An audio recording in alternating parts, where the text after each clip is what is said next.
I'm not going to let you get in this industry. I was kind of lost. So someone suggested, hey, you should look at real estate. And within the first 3 weeks of me having a real estate license, I closed a deal that basically paid me more than I would have made in the full year. The new agents now don't understand, I think, what some of us had to go through.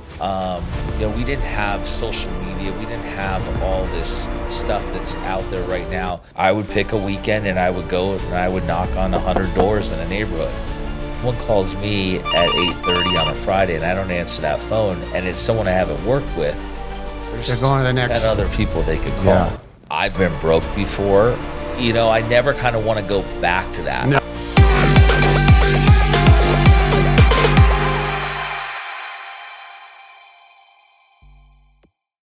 Welcome to Bending Over Backwards with James Adkins. I'm your host, Dr. James Adkins, where each week we take a deep dive into what it takes to break through barriers and change the game, whether that's in business, medicine, or life. Today I'm sitting with my friend Scott Griggs, who has certainly broken through barriers, man. You are a famous guy in this town, and we have a lot of friends, mutual friends together.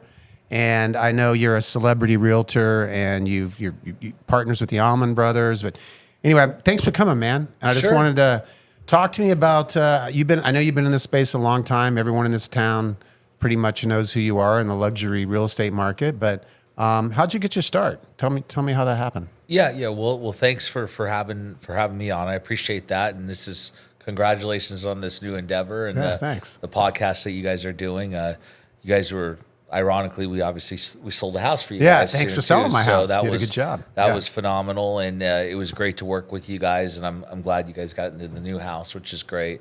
Personally, I've been doing this for 18, 19 years now. So I got into real estate shortly after college, and I've just kind of pushed through and persevered over the years, and here we are 18, 19 years later.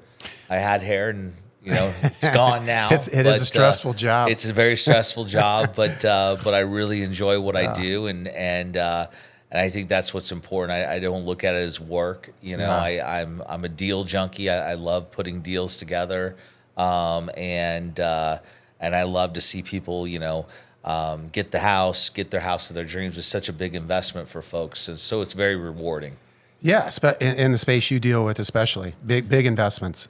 Big investments, yeah. Some of the biggest they'll make in their life, and so there's a lot on the line on each deal. And we're fortunate enough to help with that process and kind of see it through to the end and make sure it goes without any issues. Yeah, and you helped us when we were swapping homes and making that happen. So thank you for what you did for us. Take me back to You're a young man. Are you an Arizona guy? I don't know much about you. I have many mutual friends, but sure. You grew up here? Are you from here? So not a lot of people know this about me, but I am a native. Okay. I've lived here my whole life. I did move for a short period of time. I moved over to Texas, and I went to school for a few years there at University of Texas in Austin. Okay. It's a good school. Great UT. school. Yeah. Great school. Had a lot of good times there, and probably too good a time. So I made the transition back here and actually ended up finishing up at Arizona State University. Okay. My folks are natives too as well. They've gone to ASU, so it's it was the right step to come back and finish up and get back with family. Sure. So you grew up in Arizona, you go to UT, you come back, but somehow you became the biggest show in town. I mean, I know that didn't happen overnight. That takes years and years of development. But did you have a mentor? Was there a mentor, someone that taught you this business? Or? Yeah, kind of how I got into it was a little unique. I went to school, got out, got my college degree, and ironically, not a lot of people know this, but my father was in the pharmaceutical industry. Oh, he was? Oh, yeah. And okay. And he was involved with it for quite some time, and with startups and things like that. And so my whole thought was I would go to college, I would come out with a degree, and I would go to work for him. Sure. And when I got out of ASU, I said, look, Dad, I'm ready to go. And he looked at me and said, you know what? I'm not going to let you get in this industry. At that time, the pharmaceutical industry was changing so much. Is this around 2000? Around 2000. Yeah. All the federal laws were changing. All so of much them were changing. Yeah. And he said, He goes, I just I don't see this for you. You can do something different. And that was a big shock for me. At that time, I was kind of lost. I didn't know Because that's what a to good do. job. It's a great job. Farmer reps, they do well. Great Some of them make more job. than physicians. Yeah, it was a great job, Yeah. and I had an in, and I thought that it was just going to be smooth sailing, and it wasn't, and so I had to pivot, and I was kind of stuck there, and I ended up going into sales, but it was a liquor sales job. So it was a company called Southern Wine Some of and our Spirits. friends probably could have ran into some of those people. There. Yeah. It was a company called Southern Wine and Spirits, Okay. and went to work for them, and quickly realized within a short period of time that probably wasn't what I wanted to do for my career. It was one of those things where I just didn't look forward to waking up and going to work. I dreaded it. Yeah. And that wasn't how I wanted to live my life. And so someone suggested within the first 6 months that I was working for them, hey, you should look at real estate. And I went out and got my real estate license. And within the first 3 weeks of me having a real estate license, I closed a deal that basically paid me more than I would have made in the full year, whole year. with Southern Wine and Spirits. And at that You could do that time, math. That was easy. it was easy, and it was an easy move to say, you know what, this is what I have a passion for. This is what I enjoy, and I immediately made the full-time switch to real estate. And that was here in Arizona. It was here in Arizona. Okay. It was a different time. A lot of these, the new agents now don't understand. I think what some of us had to go through. We didn't have social media. We didn't have all this stuff that's out there right now. We literally had to go knock on doors. And I know A lot of work. it sounds crazy, but I would pick a weekend and I would go and I would knock on 100 doors in a neighborhood, or I would go flyer an apartment complex and with flyers saying you can own this condo a block away for, the same price that you pay for rent. So it was a lot of door knocking and just trying to get in front of people, but it ultimately it paid off because it's a relationship business. Sure, but it paid off because of a lot of hard work. A lot of hard work, yeah, and not being afraid of being told no. exactly. Because you got to get past that. Well, We had a lot of doors slammed on my Yeah. face, and it only takes one to say yes. Yeah. And that was my attitude when I'd go around, and eventually I would find that right homeowner that you had something in common with, and they saw something there, and that one yes led to 2 yeses, Yeah. 3 yeses, and we just continued. serving your client, taking care of them, but still that Saturday morning, knocking on someone's door, handing out a flyer. Oh, yeah. that's not so easy on your self-esteem. It's not No. easy, and especially out here in Arizona, we can't really choose when we want to do that. I mean, you got to go do it in June, July, and August, September, October. I mean, it's warm out, and Those are big months for your business, right? yeah, summer months. and it's warm, but I was in a position to where I had to do what I had to do to try to make it and to get over that hump, and I was willing to do whatever it took to get there.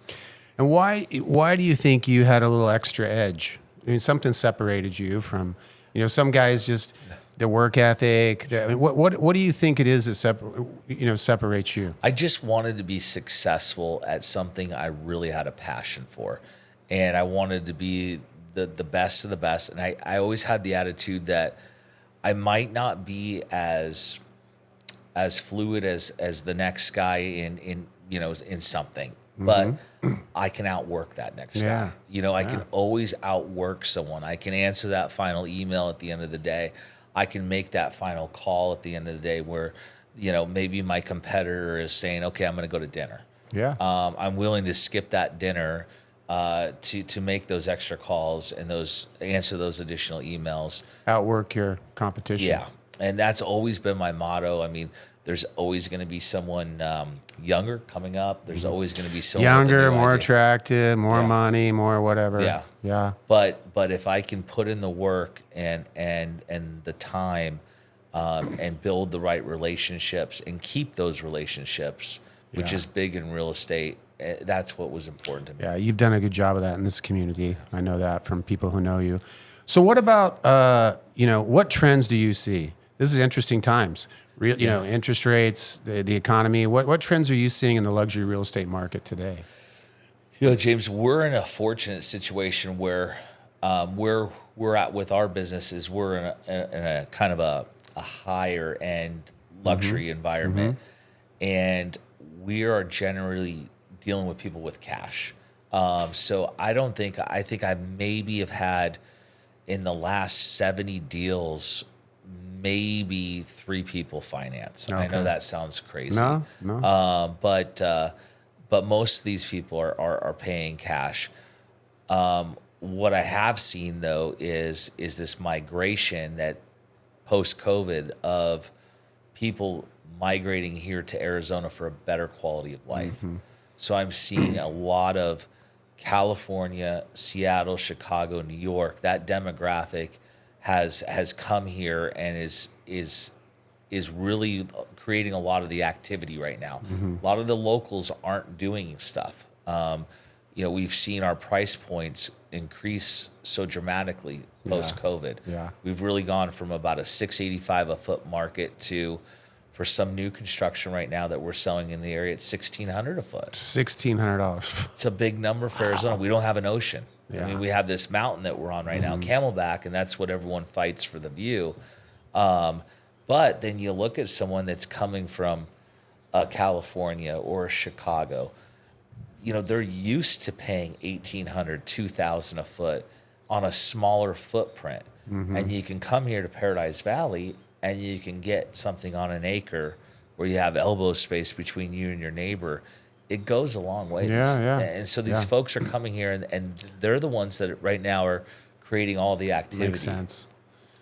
Makes sense. Don't tell everybody in the world about this place, Scott. I know you make money doing that. We don't need all all those extra people here. So what about your? I'm a big guy on wanting to learn how my friends and business leaders and guys who are successful like you, how they deal with stress. You know, I mean, it's we all have our way of managing that. But if you run a company like you do, you're ambitious. You're gonna have stress. So what's your?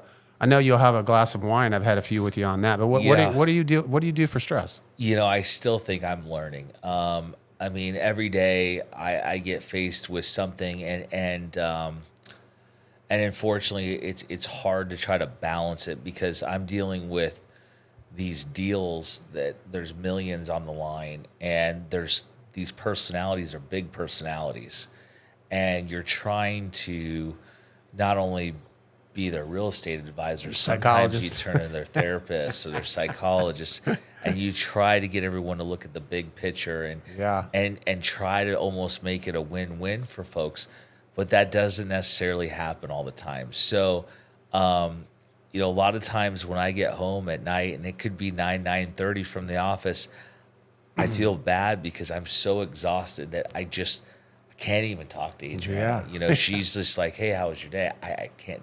Adrian's your better half, by the way. And so I still haven't found that key balance. I haven't. And, you know, I try to travel. That's kind of our outlet. But in my business, it's 24/7. You know, traveling, you miss out on deals. You miss out on deals. I mean, we don't look at it as weekends. We're a 7-day work week, and we're always on.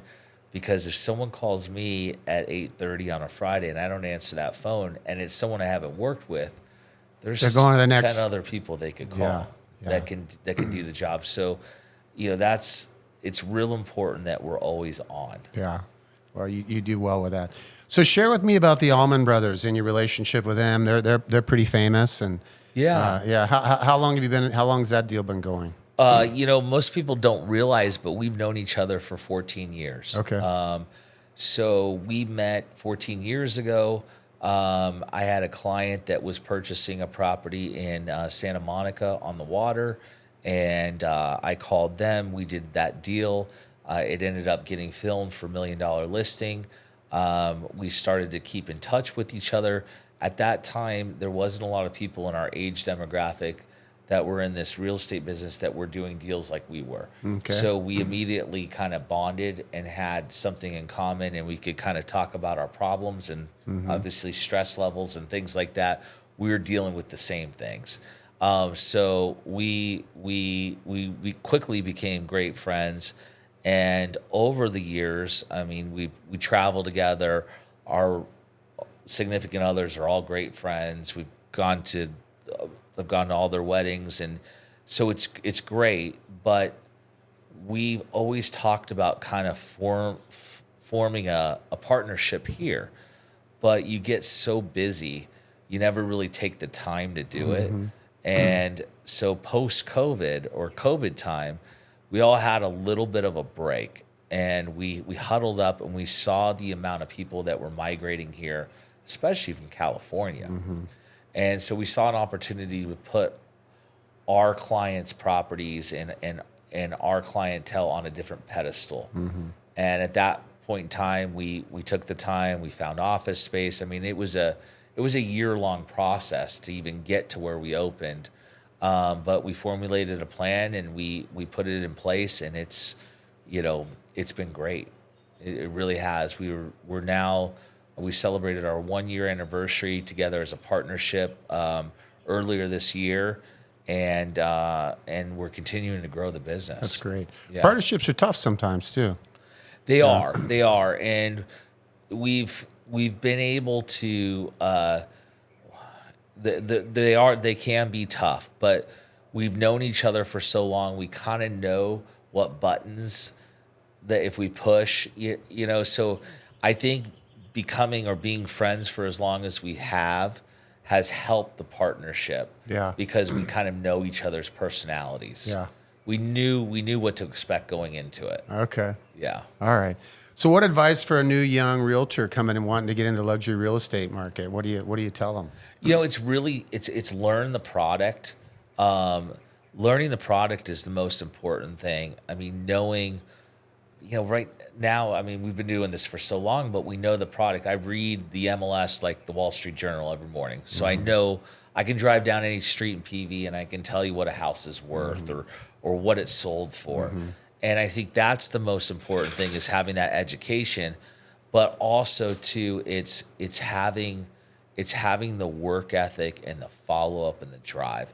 Because in real estate, they're an independent contractor. So there's no one saying, okay, you need to be here from this time or this time, or you need to make these calls a day.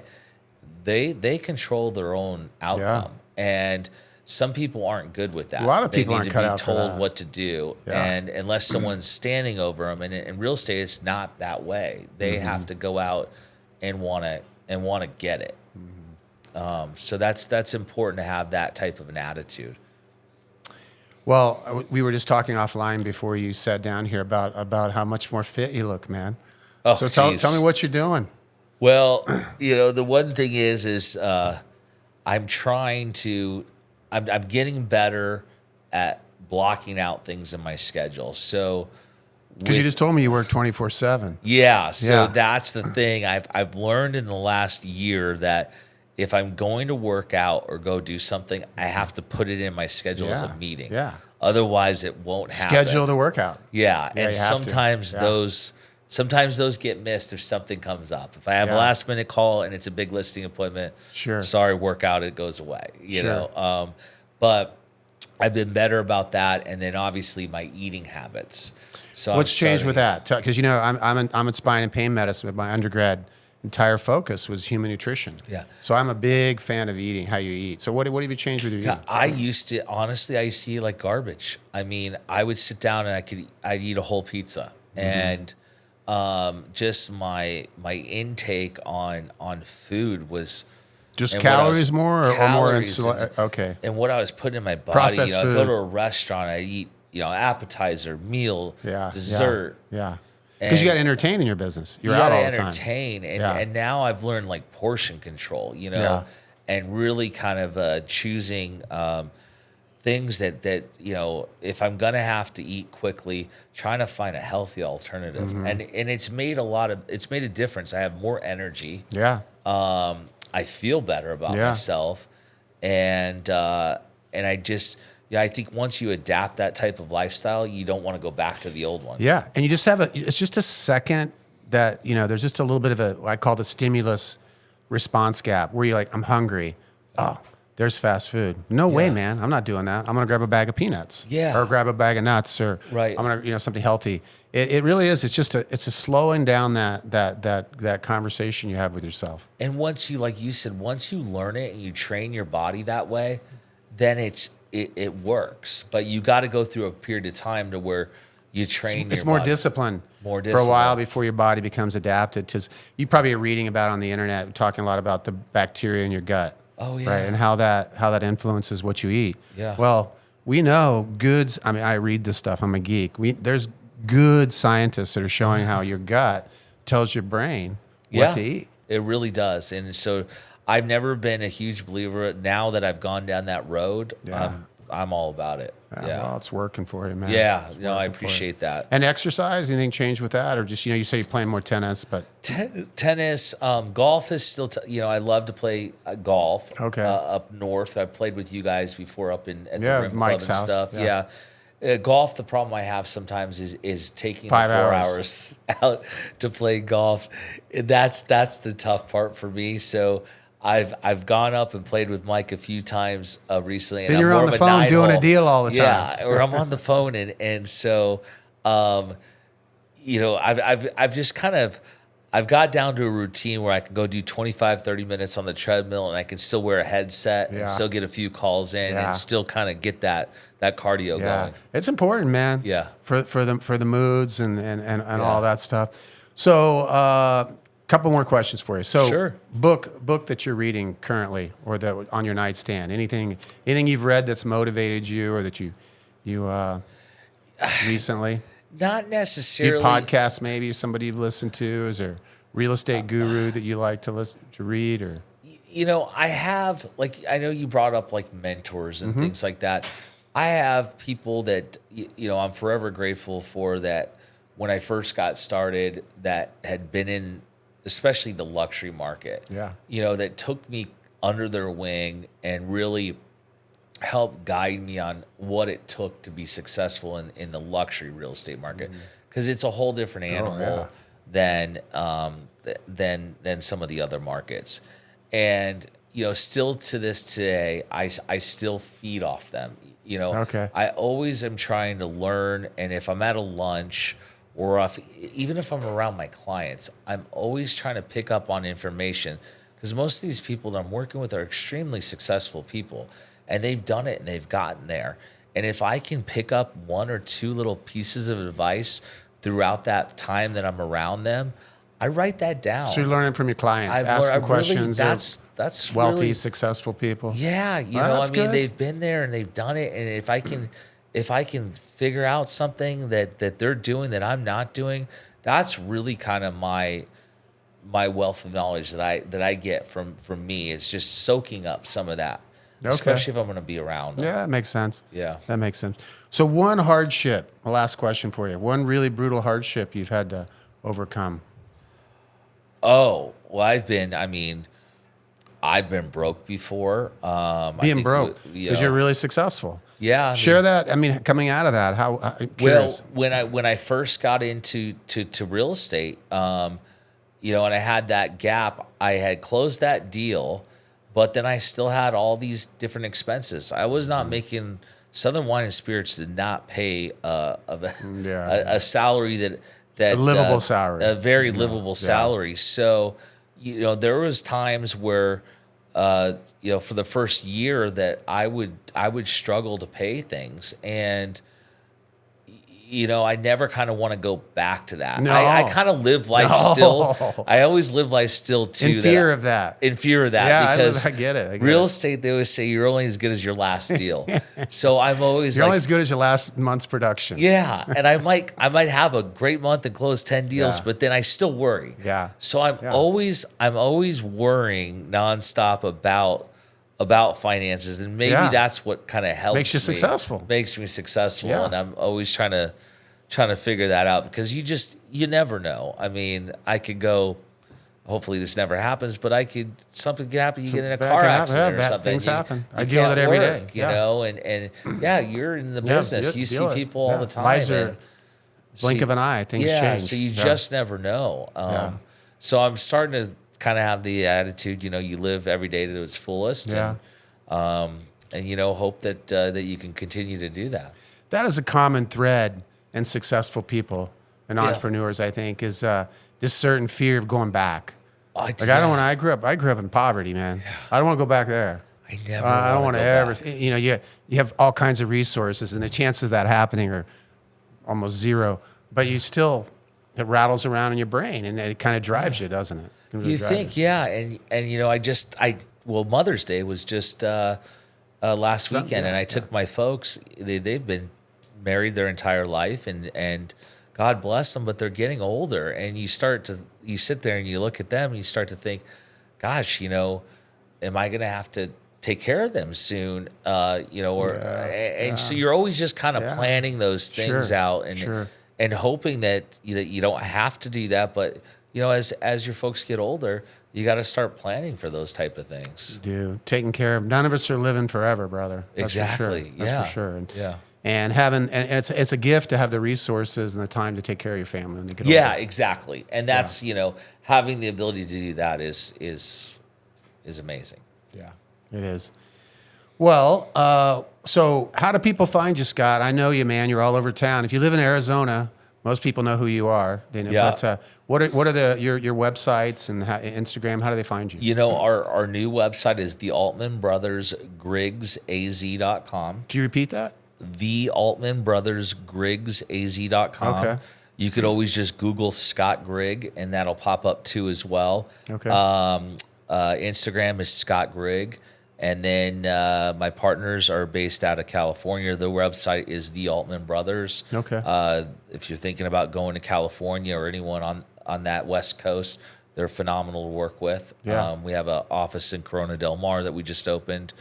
And so, give us a call. I mean, obviously, we're here to help. Yeah, well, I'll give you a plug. We sold our home. You sold our home on the side of the mountain. Sure. Dad lived there forever. And my wife temporarily hired the wrong realtor against my advice. And we had to cut her from the team and hire you, and you sold it like that. So, of course, I'm not picking on her. She's a nice lady. I won't mention her name, but you know what you're doing. You know what you're doing, man. I appreciate you guys. It's great to work. As you said, we have a friendship. So when you're friends with people, you always even want to do better. Because there's a lot on the line. So we're very fortunate. You're gonna get your cojones broke later if you don't get the job done. You work with friends is great, but you always gotta just make sure you even make sure it pushes through even better. For sure. I hope today's episode helps you stand taller in your own shoes. If you have a question about selling a luxury home, Scott Grigg, man, he's your guy. Thank you. Thanks, brother. Yeah, I appreciate you guys, and thanks for this. This is awesome. So I know you guys are gonna. We're having fun with this. Thanks for coming by, bud. And we've interviewed some cool people and successful people like you. So I appreciate you taking time, man. Awesome. Anytime. Yeah.